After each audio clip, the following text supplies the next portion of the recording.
Underway. That's the Nothing Personal Word of the Day. It is Monday, October 9th, 2023, Indigenous Peoples Day, Columbus Day, an off day for some, a work day for most. Welcome to Nothing Personal. Underway, as in the MLB playoffs, are well underway. We are deep into the division series, or they're underway. Let's go series by series. But if you're looking for like a CBS Sports HQ or a ESPN or a DraftKings network, whatever network you're on, if you're looking for a recap of each game, I'm not your guy. I sat and watched games all weekend long. I grant you that. But I'm not going to go through the ins and outs of who did what, when, where, and how. I've got some interesting stories that went on, and I want to tell you things that I saw watching 4 games Saturday and 2 games on Sunday. Let's start with the fact that there are stats that are thrown out by networks. Here's how it works with a baseball game or any sporting event. You've got the announcers, you've got a producer, you've got people in the truck. Let's go camera 1, camera 4, camera 2. Then you have a stats guy keeping track of what's going on during the course of the game, feeding the announcers different nuggets of information that they can then give to us, the discerning audience. There's a stat that is often used that used to be one of my favorites. It's the record of a team that scores first in a game and how important it is to score first. So in the division series and wild card, that's where we are in the postseason. There have been, 14 games that have taken place. If you score first, you're 11-3. And the Brewers were 2 of those losses because they scored first against the Diamondbacks. Both games, Diamondbacks won both games. But forgetting the Brewers then, 11-1. So we would sit around talking to our players, talking to our staff. Hey, it'd be really great if we could score first. It's so ridiculous. Yes, scoring first matters. That's like the padded football stats of a losing quarterback who has all of these yards and completion attempts because you can't run the ball when you're down 20. Scoring first matters. Okay, let's talk about the first series because the Rangers-Orioles series is surprising everybody but you because, as you heard me say on Nothing Personal, the Rangers are going to win that series. They were my predictive winner. I did not know that they would sweep Baltimore. They are up 2-0 on the road. Series is over. Now, the stats will tell you only 89% of teams that win the first 2 on the road go on to win the series, or the first 2 period go on to win the series in a 5-game series. This series is over. The Orioles will not be able to sweep the Rangers 3 in a row. Even though the Rangers are quite streaky, it's not going to happen. And all I could think of while watching the first 2 games of that series and looking at Camden Yards and seeing it full, seeing everyone wearing Orioles stuff, seeing how proud everyone was to be an Orioles fan, all I kept thinking about is what kind of hellscape they've been through as a fan base. I was thinking about the Angeloses and what they were doing, where they were watching. Did the 2 brothers watch in different suites because they don't really get along? Where does the mother go? Does she stay with John? Does she go with Louie? And then I was looking at Brandon Hyde and Freddie Gonzalez. Freddie Gonzalez is on Brandon Hyde's coaching staff. Freddie Gonzalez was our manager in Miami, led us to that great season in 2009. Loved having him as a manager, was very sorry to have fired him. He was the guy who started managing the Braves, and then he managed the Marlins. Then he went on to manage the Braves, and now he's back in Baltimore. And I was thinking, these young guys in Baltimore, if you watched Adley Rutschman, Gunnar Henderson, so many of these players who they drafted and developed, losing 100 games for so many years, really doing a rebuild correctly. And all I could think about is what they're thinking when they have to put Jack Flaherty on the mound in a game that was mostly out of reach. Jack Flaherty was the St. Louis Cardinals pitcher who was brought in at the deadline. It was the only deadline deal that was made by Baltimore. And at the time, I explained to you that I like the pickup. He's good depth. He's a good piece to have, good experience, good in the clubhouse, but not exactly the type of help that you're looking for at the deadline. And I don't mean that you have to bring in the most well-known names or bring on the most salary. And I reminded you what Atlanta did a couple of years ago with players that you probably didn't even hear of, who they brought in at the deadline, who helped them win the World Series. In Baltimore, the players in the clubhouse around the deadline, when they knew that they were having a special season and they did not get help, they are the exact type of team that does not get impacted by that lack of help. When you're young in baseball and playing well, those players believe they're invincible. They believe they're going to win every year. They're going to win every game. They're never going to get hurt. And they're going to all go on to make tens and hundreds of millions of dollars. In a clubhouse that has more veterans sprinkled in, and the Orioles have a couple, but not like other teams, who have a combination of youth and veterans, you can't get away with what the Orioles got away with during the deadline time. Because the veterans would make it known to the young players, hey, listen, this front office doesn't have our back. But Baltimore, they didn't say that, act that way. They have just run into a way better team. And when you've got young players who are going to be superstars, the presumptive rookie of the year in Gunnar Henderson, your job is to protect him. And we saw that during one of the games. Game 1, 9th inning, down a run. Gunnar Henderson on first. Gunnar Henderson tries to steal second, gets thrown out. Aaron Hicks is at the plate.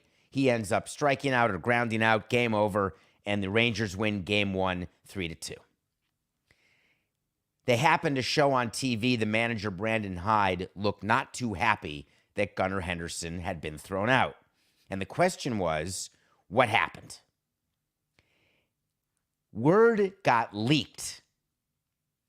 The first thought is that Gunnar Henderson had missed a sign. They called it a miscommunication. But the Orioles were not going to let Gunnar Henderson get hung out to dry. So the Orioles had it leaked out there that, in fact, it was Aaron Hicks who missed the hit and run sign, not Gunnar Henderson, who thought he got a steal sign, but it wasn't a steal sign. Of course, that's what the Orioles want to say. Why not blame Aaron Hicks, a more veteran guy making a ton of money paid for by the Yankees, signed at the minimum, who's been a good addition for the Orioles, but not really your future, versus Gunnar Henderson, who is? Why wouldn't you put the blame on Aaron Hicks and not Gunnar Henderson in order for the media and the fans and everybody else to think, all right, thank God Gunnar has good baseball IQ, no problem. I saw right through it. There's no way Brandon Hyde was putting the hit and run sign on there. There was no need to do it. And there was also no reason for Gunnar to try stealing. Against time, no less. How does that work? When you're on first base, what you often see when a player hits a single, when a player walks, the first base coach goes to the player, they cover their mouths, they talk to the player. It's the third base coach who's giving signs. So when you're a runner, you're looking to the third base coach for the signs. The third base coach gets the signs from the dugout. So there's someone in the dugout. Sometimes it's the bench coach. Sometimes it's the manager directly. They'll do nose, ear, nose, chin, nose, ear, cap. And there'll be an indicator. That's how it works with signs. You look for the indicator. It's the sign after the chin touch. So they'll go nose, ear, nose, chin. All right, next is what you're looking for. Nose means steal or pick off or hit and run. You go through the signs before every game, even when you're not changing them. But in a belt and suspenders situation, the first base coach is indicating to the runner on first what's happening. And you're doing it like this, covering your mouth. If you're watching this on Nothing Personal with David Sampson YouTube channel, you can see I'm sort of covering my mouth. You can't really hear, you can't see. Steal, steal, steal. It is impossible that Gunnar Henderson missed a sign. It is impossible that Aaron Hicks missed a sign. There are players who miss signs. I absolutely grant you that. But in a playoff game, we would tell our coaches, get acknowledgement from the player. Sometimes you see the third base coach go all the way down the line toward home base to get the attention of the hitter. Sometimes you see the first base runner acknowledge to the third base coach that they've got the sign. There is always that level of acknowledgement because you've got to make sure that everybody knows what's happening. And if you believe that not everybody is on it, you call timeout and you stop. You have the batter call timeout, which you're allowed to do. And then you do the signs again and you make sure everybody knows. Haven't you ever seen the third base coach with the batter calls timeout? He actually goes and meets with the hitter. I give Baltimore credit for trying to throw Aaron Hicks under the bus because one of the themes of this show is the number of times that organizations throw players or managers or people under the bus. It's the assignment of blame.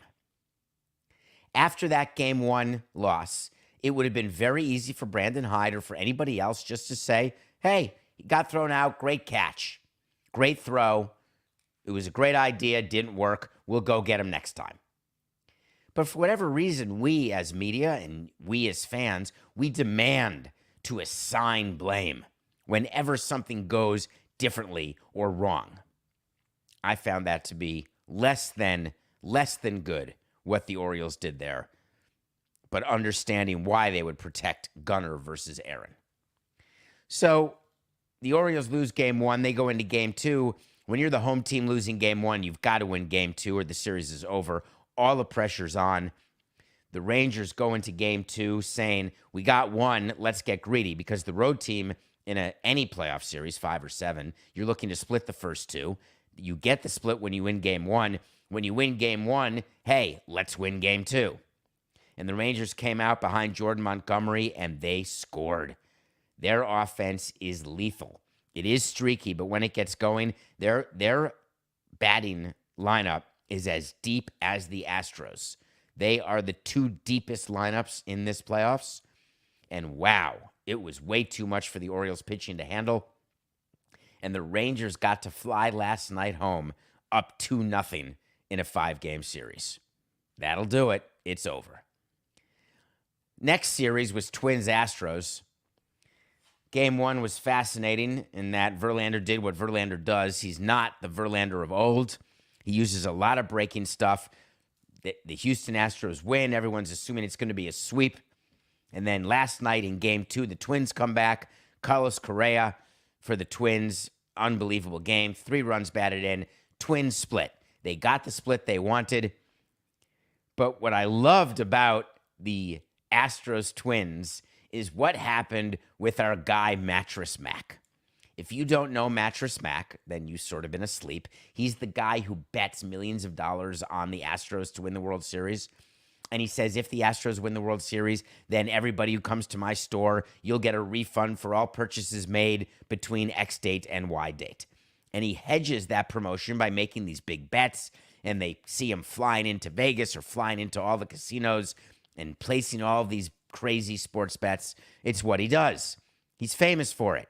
He's become the Spike Lee of the Astros. And it's not that I'm saying Spike Lee wagers on games. I don't know whether he does or doesn't. He's associated with the Knicks. Jack Nicholson, Lakers. Mattress Mac, Astros. You don't have that a lot. You have Marlins man with Marlins. You really, and by the way, Marlins man who happened to be in Milwaukee watching the Diamondbacks instead of Philly watching the Marlins. Come on, Lawrence. I know that you had plans to be there, so I'm just giving you a little shade here on Nothing Personal. So Mattress Mac did a video that made me smile. He was going to throw out the first pitch before the Astros Game 1. Right before the game, he got notified that he was no longer able to throw the first pitch. Why? Because there is a company called Mattress Firm. Mattress Firm is a sponsor of Major League Baseball. Mattress Mac is not. When you host playoff games, your entire in-game presentation is taken over by Major League Baseball. Now, Major League Baseball will work with you. They will let you do your in-between inning things that you do, whether it's the creature race or whether it's the freeze man, whether it's the shell game on the board. But every activation, every first pitch anthem that you control during the season, that is controlled by Major League Baseball. They tell you what signs need to be covered up, even though you end up not covering them up, but there are issues. So, for example, if MLB is a Coke-sponsored league and you are a Pepsi-sponsored stadium like Minute Maid is in Houston, there are certain rules about what MLB has the right to exploit and what you still have the right to exploit, given that your sponsors fight with MLB sponsors. In an ideal world, MLB's national sponsors would also sponsor each team locally, but that does not happen across all categories. So there are meetings that take place before the playoffs between MLB and the home team. Different departments meet as you are told exactly what you're able to do and what you're not able to do. One thing that you're never going to win is giving a first pitch to a corporate sponsor who is in direct opposition to a league sponsor. We wouldn't even ask for that because you know it's not going to be allowed. You don't promise that in any of your local sponsorship deals, which means when we cut deals with local sponsors, we give them an outfield wall sign, season tickets, use of a suite, X number of first pitches, X number of batting practice passes. You can only give those things for the regular season. MLB controls the field during the postseason. So you can't even invite people to BP without MLB knowing. Whereas during the regular season, your BP is your BP, do whatever you want. And the reason MLB controls the postseason and the activations is that all of the revenue that comes into baseball from its sponsors, 90% of it is based on postseason. 90% of the rights fees are based on postseason. Yeah, they do a game of the week. They do Sunday Night Baseball. They do baseball on Saturday afternoons. But 90% is a rough number of what a network would pay a league to get just postseason. Part of what sponsors do when they are national sponsors is that they're interested in the postseason activation. So that is why you do not allow a conflict between a team and the league. So it was just a situation that was embarrassing in my mind for the Astros because there was no reason to even make him that offer to do a first pitch in a playoff game because you knew it was going to happen. MLB was not going to apologize. Mattress Firm was going to say that had nothing to do with us because they don't want to look bad to the people of Houston and to the people around the world to be so petty. But of course it was them. If I'm Mattress Firm and I'm sponsoring baseball and I find out that a competitor is going to throw a first pitch or get any amount of attention, of course I'm going to stop it. I'm going to hope that the league doesn't make me say anything, but often the league is asleep at the switch or the team is asleep at the switch, which means the sponsor has to pay attention. If I'm Mattress Firm, I do exactly what they did, which is say, hey, mea culpa. But they made the call. Phillies Braves.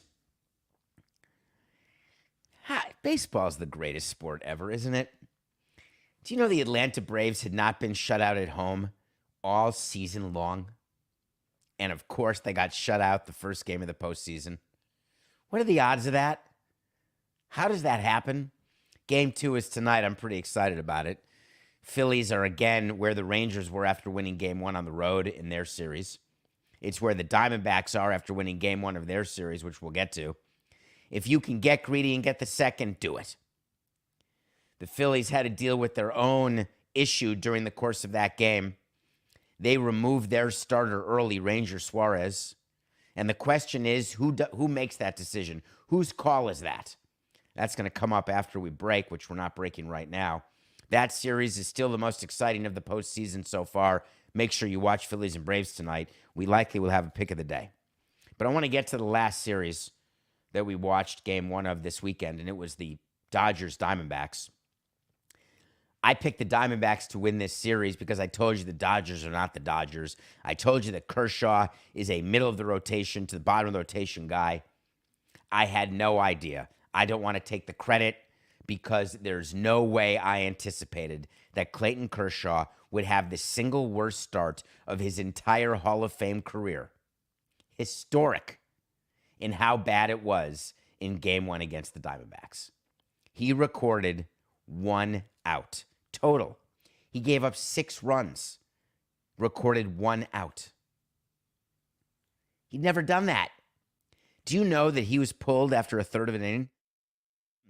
Guess how many times Clayton Kershaw has lasted under an inning in his career? 0. It is the most bizarre thing. Kershaw, who was so dominant during the regular season and so mediocre during the postseason. I love that because it doesn't change the fact that Kershaw is a first ballot Hall of Famer, but it certainly makes you wonder. And it's not a small sample size because the Dodgers are in the playoffs all the time. He is 13-13 with a 4.49 in the postseason. Think about that. 13-13. That's like a season with a 4.49. And during the regular season in his career, he's won 210 games with a 2.48 ERA. That is Hall of Fame, first ballot worthy. It is so strange that he can be so bad. It's not like he's not a big game pitcher. But also, after 26 games, 26 decisions, it's no longer that small a sample size. But I know Clayton Kershaw. He's tough as nails. Very strange. So, the last thing about these series is something that you're not going to hear about except on Nothing Personal, but I wanted to just inform you of something.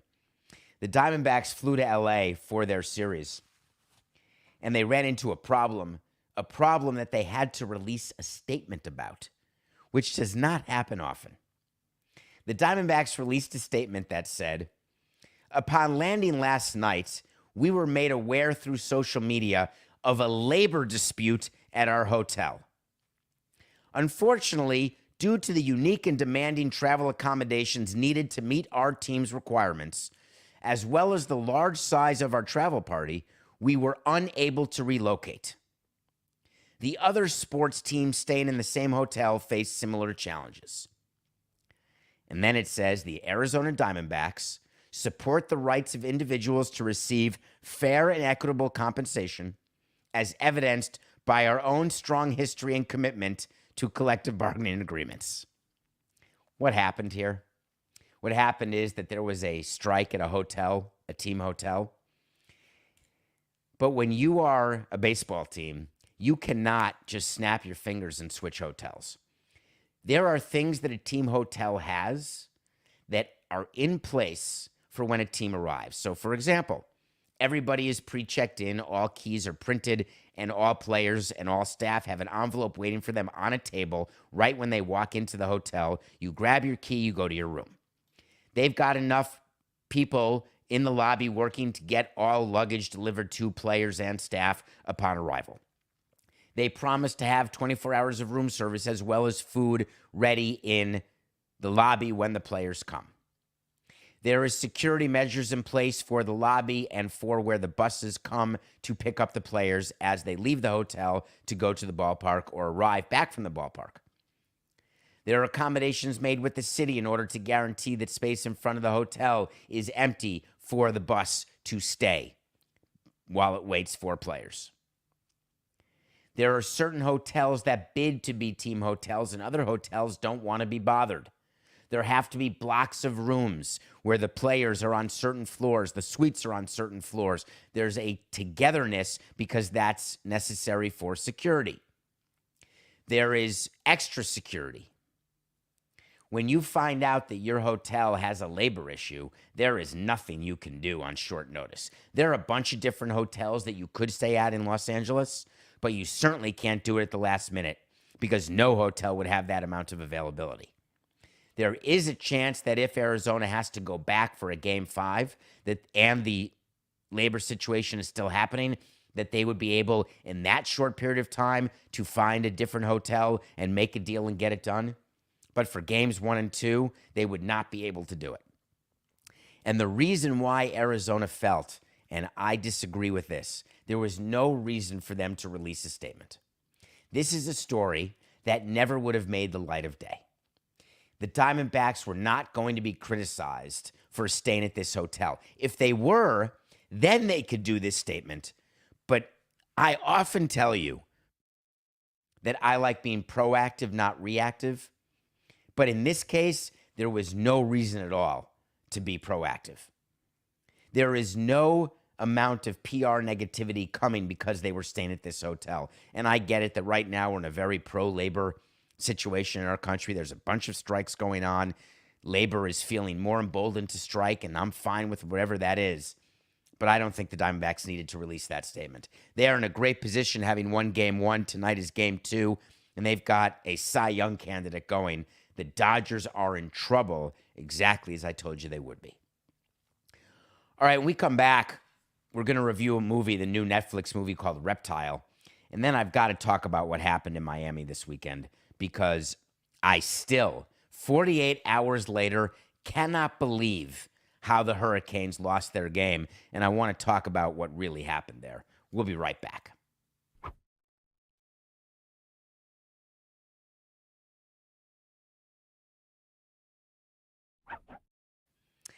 Welcome back to Nothing Personal. It is Monday, October 9th. Thank you for being with us live on the Nothing Personal with David Sampson YouTube channel. Thank you for everybody who is buying merchandise and sending me photos. Coco, we've gotten so many photos of people in the horse hockey and the wait to see. I was very happy to see some regular Nothing Personal logoed merchandise and some photos, but no doubt that the specialty shirts are outselling everything. So thank you for that. Although we've studied now in the month that we've been open, 2 months we've been open, mugs are really the number one seller. More people buy mugs. I'm not sure why. I guess because you all drink coffee and so you have them. I love that. But I love the outward-facing things, the shirts that you wear to the grocery store or to pick up your kids or whatever it is you're doing. Hey, what's that? What's horse hockey? Well, let me tell you what horse hockey is. I watch a movie every day. It's been a great weekend of content. I don't want to tell you about my weekend right now. I may do it tomorrow. I'm not in the mood. I'm too despondent about it. All right. Let me be quick. I was sick all weekend. I got a vaccine. At my age, you have to get the flu vaccine. You have to get the shingles vaccine. At any age, you should do that. There's the new COVID vaccine. So when I get vaccines, this is how it is. I get sick. In theory, some people get away without getting sick. I do not. I'm happy to admit to you that I'm a baby when I'm sick. I am in tears. I want my mommy. I want someone to take care of me. I'm in the fetal position, sucking my thumb. I'm sweating. I've got chills. I'm pumping Tylenol like it's Tic Tacs. Miserable. Can't eat, can't sleep. On Sunday morning, I went to bed Saturday night. I'm watching the games, paying attention. Went to bed at 12:30, woke up at 2, went down and put on a double feature of She's Out of My League and The Truman Show. Did that double feature to get me through the night because I knew I could doze in and out. Just all day yesterday felt like crap. I'm better today. These vaccines are totally worth it in my mind. But man, the 48 hours after you get them truly suck for me. For those of you who don't get symptoms, way to go. I spoke to my doctor about it, and my body is my body. That is what I'm going to be forever. And I react to vaccines. So you get the fever and the chills. It's like you're sick. And I'm the guy, because I'm such a hypochondriac, that when I'm sick, I assume I'm actually sick.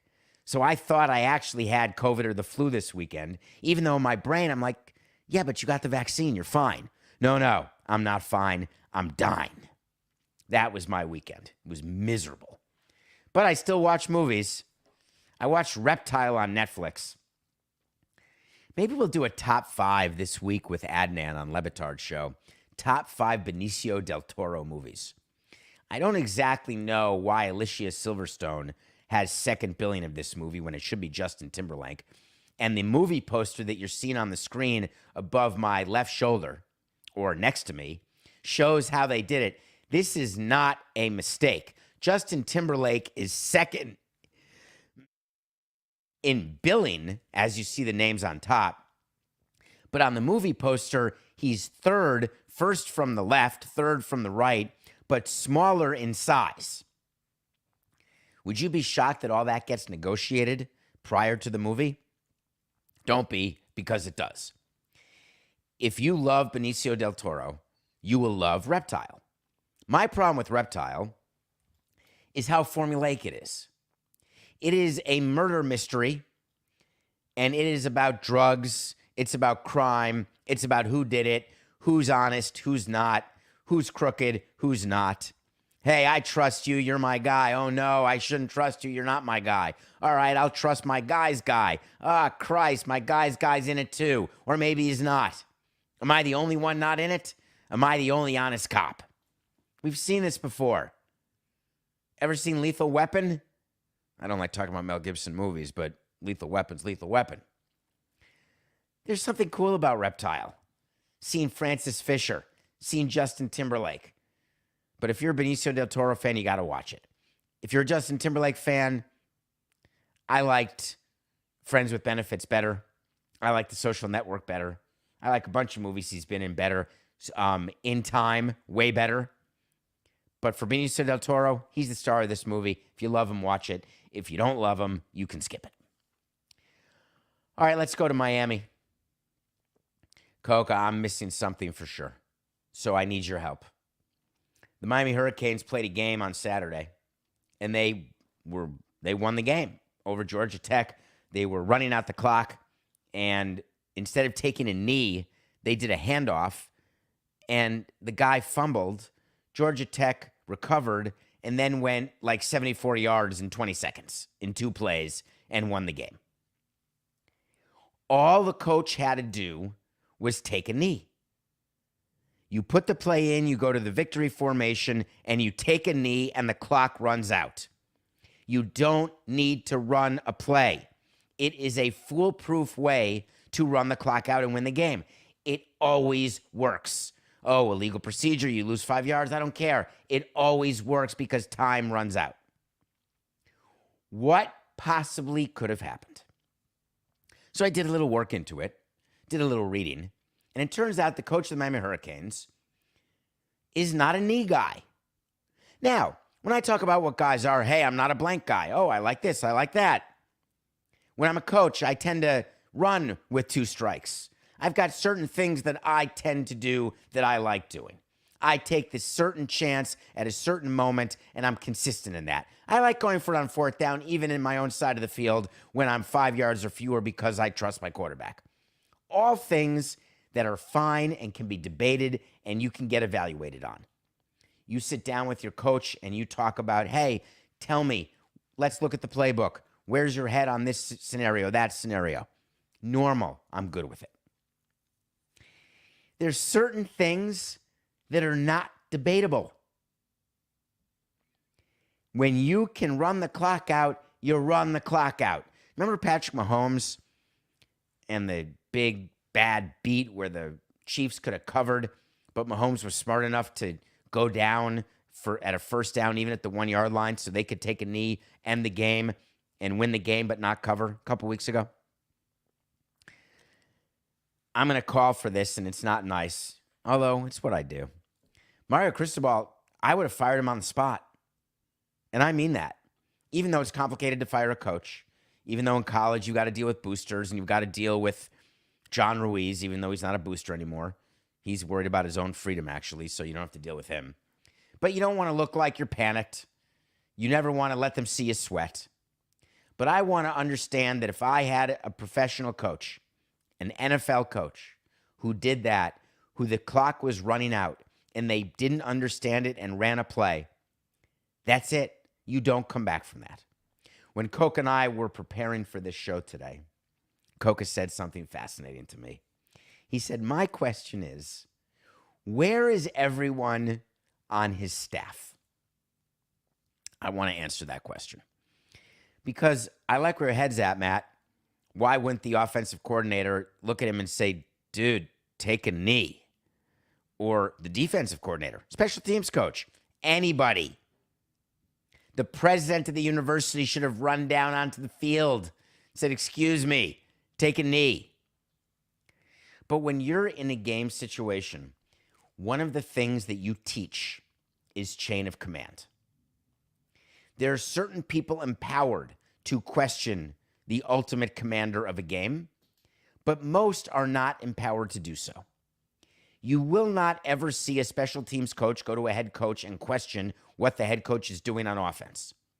You will not see a defensive coordinator get into the headphone of the head coach and say, why are you calling that play?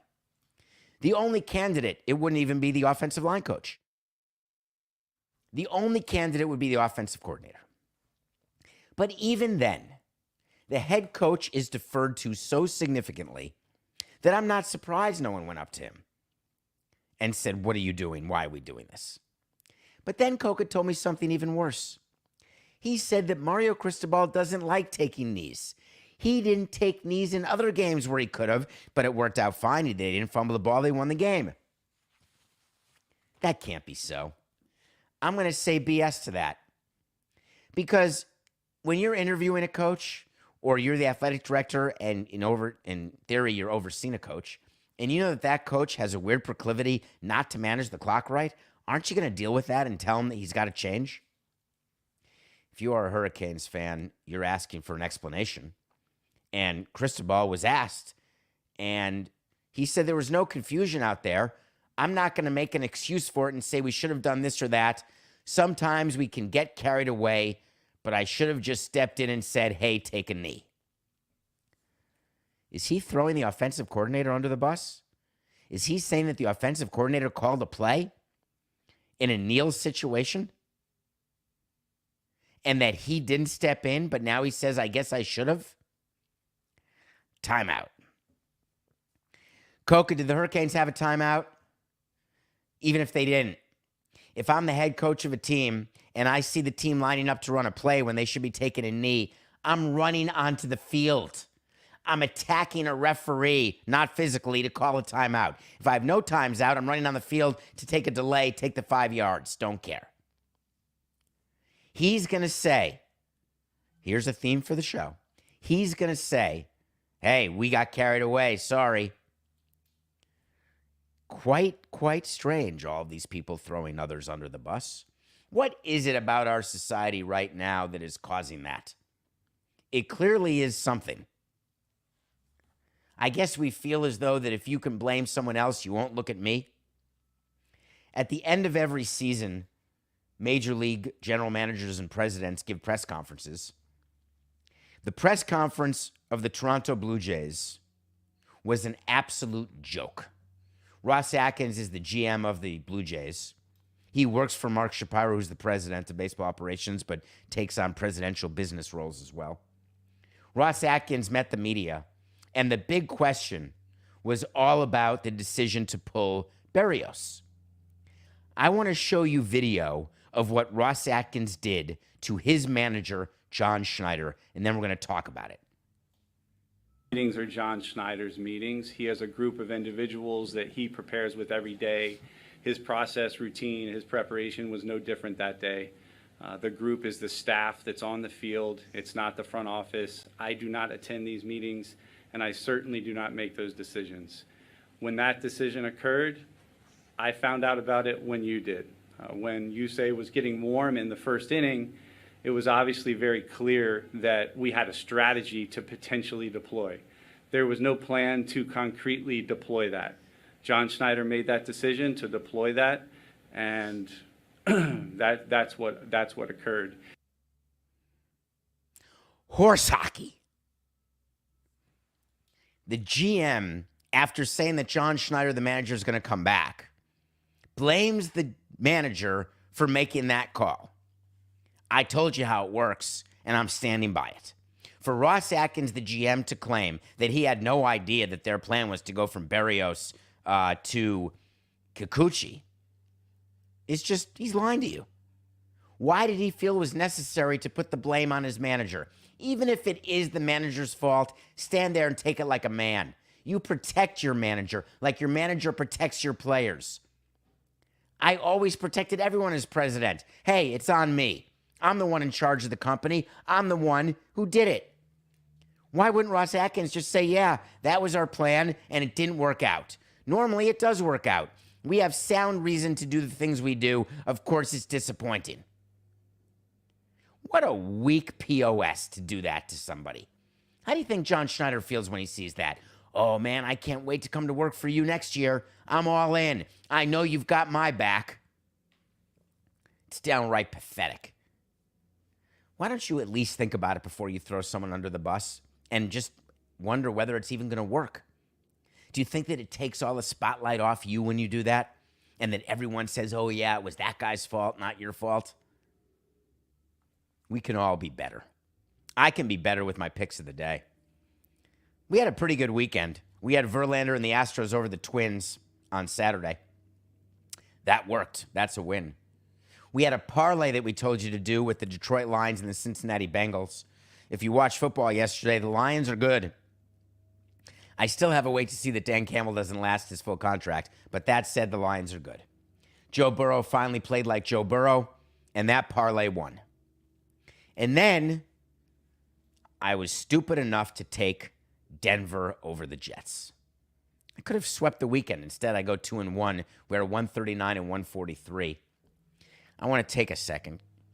Have you seen a team worse than the Broncos? Sean Payton deserves everything that's coming his way. He was so vociferous in his criticism of Nathaniel Hackett. Nathaniel Hackett was the coach of the Broncos last year, 1 year out. Payton saying it's the worst coaching job I've ever seen. Meet Payton saying the team wasn't disciplined, didn't perform. Meanwhile, his team that he took over from that bad coach is as bad as Hackett was last year. The difference is Sean Payton makes a lot more money, has a lot more job security. But if I'm Rob Walton, the owner, I'm thinking to myself, what the hell did I do?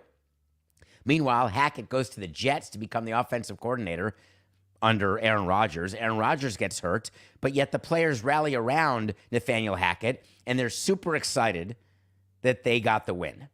And I should have known when making that pick. And for whatever reason, I wasn't thinking that way. But I should have known that the Jets would have extra motivation to kick the Broncos' ass. And I should have just known that Sean Payton is a fraud. But hats off to him. In a world of money, he managed to convince Rob Walton that he was the answer to his $4 billion prayers.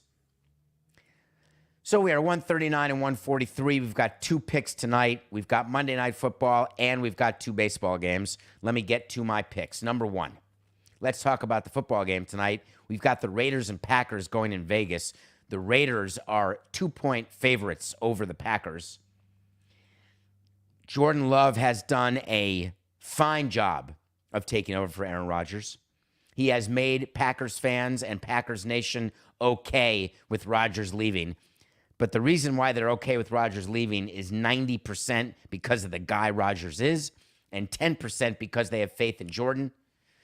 That 10% is growing because Love is playing well, but the Packers aren't good. So we're taking the Raiders -2. Now let's talk about the baseball game. I picked the Braves. You know my 4-division series picks. I had the Astros over the Twins. They're tied at 1. I had the Diamondbacks over the Dodgers. They're up 1-0. I had the Rangers over the Orioles. They're up 2-0. And I had the Braves over the Phillies. The Braves lost game 1. The Braves will not get shut out. Is there a bet we can make that the Braves score a run tonight? What do we have to lay for that? I guess -10,000 maybe? In any case, Max Fried is going, and you're going to hear a lot about blisters. And it's why they're only -162 against Wheeler and the Phillies. In a must-win game, the Braves are not going to go down 0-2 at home to the Phillies. It's not going to happen. This is game 5, deciding game for the Braves. If they don't win, they will be eliminated. They will not be able to win 2 in a row at Citizens Bank. So, the Braves are a mortal lock. So we're going to take the Braves, and we're going to take the Raiders. All right, we did not get to a couple of things that I wanted to, so a quick shout out before we go to Kelvin Kiptum. He broke the record. The Chicago Marathon was yesterday. I've run the Chicago Marathon. It's very hard because you have no cell service in Chicago, and so your GPS keeps going in and out, so you never know where you are. You never know how fast you're going. It totally screws with your head, unless you're running 4.5-minute miles, in which case you don't even need a watch. It's a full sprint. I can't run one 4.5-minute mile, neither can you. Well, 99.9% of the listeners cannot. He won the marathon in 2 hours and 35 seconds. That's a world record, folks. Congratulations to him. And I just want to tell you that where this ends, he's going to break 2 hours. The unbreakable record. There's going to be a marathon in under 2 hours. Well, this 45-minute sprint is done. We will be back tomorrow. It's just business. Enjoy your day. This is nothing personal.